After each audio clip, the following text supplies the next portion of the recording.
नमस्कार दोस्तों, आप देख रहे हैं भी24 में इस समय घोसी विधानसभा के अंतर्गत फागु सिंह का मैरिज हॉल है। यहाँ पे डॉक्टर अरविंद राज भाई का एक सेक्टर अध्यक्ष या बूथ अध्यक्षों का कार्यक्रम रखा गया था। आप देख सकते हैं यहाँ पे बहुत सारे लोग आ चुके हैं।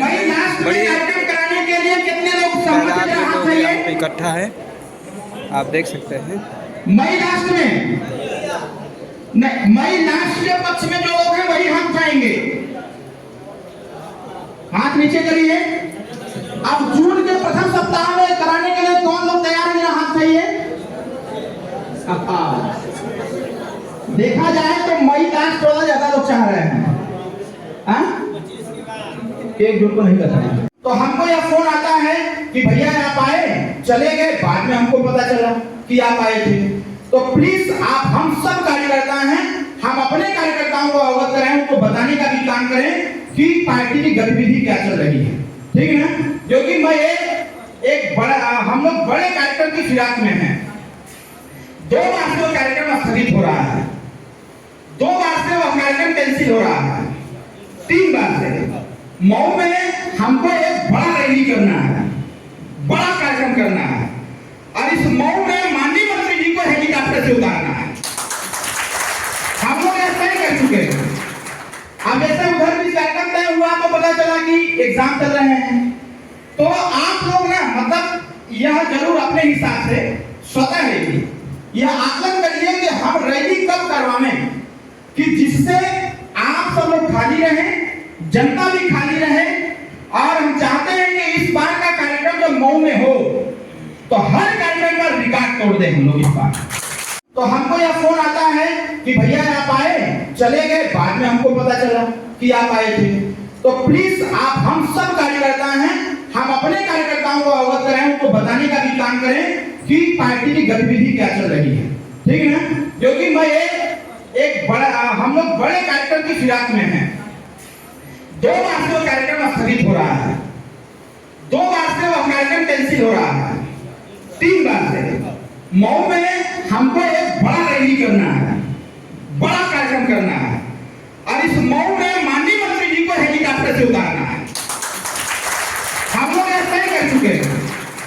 अब जैसे उधर भी कार्यक्रम तय हुआ तो पता चला कि एग्जाम चल रहे हैं, तो आप लोग ना, मतलब यह जरूर अपने हिसाब से स्वतः रैली यह आकलन करिए कि हम रैली कब करवाएं कि जिससे आप सब लोग खाली रहें, जनता भी खाली रहे। और हम चाहते हैं कि इस बार का कार्यक्रम जब मऊ में हो तो हर कार्यक्रम का रिकॉर्ड तोड़ दें हम लोग इस बार। संघर्ष करो, भारतीय समाज पार्टी जिंदाबाद, जिंदाबाद, जिंदाबाद, भारतीय समाज पार्टी जिंदाबाद, जिंदाबाद, जिंदाबाद, भारतीय समाज पार्टी जिंदाबाद, जिंदाबाद, जिंदाबाद, विकास राजपूत जिंदाबाद, जिंदाबाद, जिंदाबाद, विकास राजपूत जिंदाबाद, जिंदाबाद, जिंदाबाद। जय सुहेलदेव, जय सुहेलदेव, जय सुहेलदेव, महाराजा सुहेलदेव राज पर अमर रहे, महाराजा सुहेलदेव राज पर अमर रहे, महाराजा सुहेलदेव राज पर अमर रहे। जे जहां बैठे नहीं, खड़े हो जाए। अरविंद राजभर जिंदाबाद, जिंदाबाद, जिंदाबाद, अरविंद राजभर जिंदाबाद, जिंदाबाद, जिंदाबाद, अरविंद भैया संघर्ष करो, अरविंद भैया संघर्ष करो, रमेश राजभर जिंदाबाद, जिंदाबाद, जिंदाबाद, फागु सिंह जिंदाबाद, जिंदाबाद, जिंदाबाद। जय सुहेलदेव। तो यह लोकतंत्र है। लोकतंत्र में संविधान सबसे बड़ा है, देश कानून से चल रहा है, योगी जी का शासन है, मोदी जी का राज है। देश संविधान से चलेगा और देश नियम कानून से चलेगा। हो सकता है उनको यह भय सता रहा हो कि जो उनके मन में भय है, उस भय को वो समाप्त करने के लिए वो अपनी सेना बनाने का प्रयास कर रहे हैं। अखिलेश यादव कह रहे हैं कि मोहन देवी की तरफ धमकी दी जा रही है, जबकि उनके पास 22 सिक्योरिटी है। इसको किस रूप में देखते हैं? देखिए, ये गलत बात है। अखिलेश यादव जी के पूर्व मुख्यमंत्री हैं और देश की सरकार और प्रदेश की वर्तमान सरकार सबकी सुरक्षा करना जानती है। अखिलेश यादव जी माननीय मुख्यमंत्री रहे हैं उत्तर प्रदेश सरकार के, ऑलरेडी सरकार की ही तरफ से उनको सारी व्यवस्था दी गई है।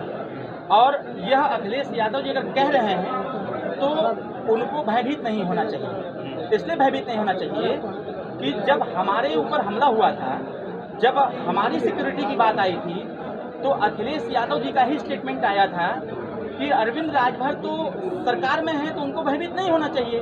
तो उस समय मेरे पास कोई सुरक्षा नहीं थी, लेकिन अखिलेश यादव जी सरकार में नहीं है, उनके पास भरपूर सुरक्षा है। तो मेरा सुझाव है कि उनको भयभीत नहीं होना चाहिए। उनकी सुरक्षा, उनकी रक्षा की जिम्मेदारी हमारी सरकार है। अखिलेश यादव कह रहे हैं कि वक्फ बिल किसी कीमत पर मंजूर नहीं। उनके कहने से होगा। अखिलेश यादव जी बहुत बड़े हो गए हैं आदमी। अरे भाई, हमारे देश की पार्लियामेंट में, मतलब लोकसभा, राज्यसभा और राष्ट्रपति महोदय ने मोहर लगा दिया, तो माननीय अखिलेश यादव जी कैसे इसको रोक पाएंगे? और अखिलेश यादव जी इस बात को दबाने का प्रयास कर रहे हैं कि वक्फ बिल आने के बाद जो गरीब मुस्लिम कम्युनिटी के लोग हैं, ऐसे लोगों का कल्याण होगा, ऐसे लोगों की तरक्की होगी, ऐसे लोगों का सामाजिक, शैक्षणिक, आर्थिक बदलाव होगा, उनको कहीं न कहीं रोजगार मिलेगा। जिस गरीब मुसलमान के पास रहने के लिए स्थान नहीं है, ऐसे लोगों को रहने का स्थान मिलेगा। जब उनको जमीन मिलेगी तभी उनके घर बन पाएंगे।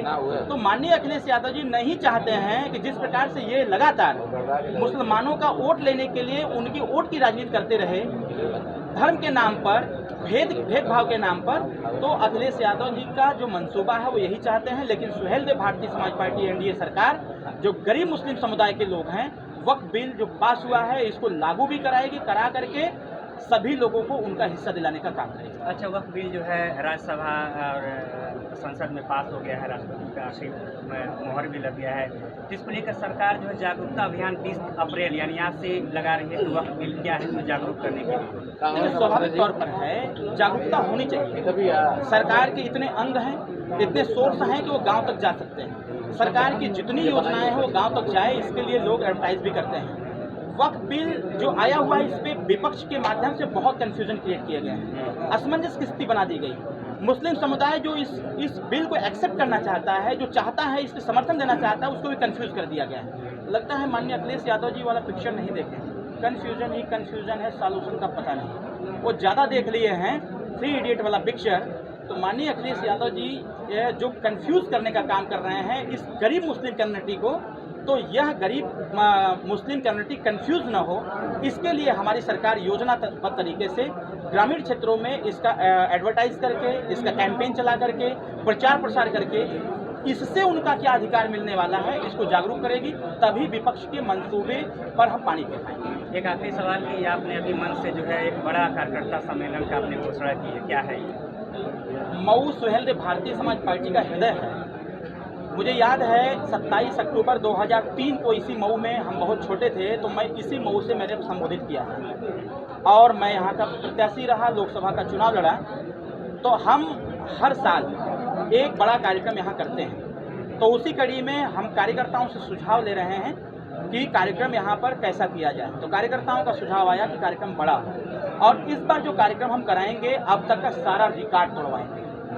मऊ से ही हम सारे रिकॉर्ड बनाते हैं और अपने रिकॉर्ड अपने ही हम तोड़ने का काम करते हैं। अभी आपने देखा हल्दरपुर का कार्यक्रम, उसके बाद माननीय प्रधानमंत्री मोदी जी का कार्यक्रम, फिर उसका योगी जी का कार्यक्रम, अब इसके बाद हमारे नेता, हमारे मंत्री माननीय ओम प्रकाश राजभर जी का कार्यक्रम होगा। और मैं देखूंगा, अगर आवश्यकता समझूंगा तो उस कार्यक्रम में एनडीए सरकार के बड़े नेताओं को भी लाने का काम करें। क्या 2027 को लेकर ये ताकत दिखाना? 100%। 2027 बहुत दूर है अभी। जिला पंचायत चुनाव भाई, जिला पंचायत चुनाव इस बार सुहेलदेव भारतीय समाज पार्टी मऊ में पूरी ताकत के साथ लड़ेगी और लड़ करके अधिक से अधिक सीट अर्जित करेगी और फिर आगे का निर्णय लेगी।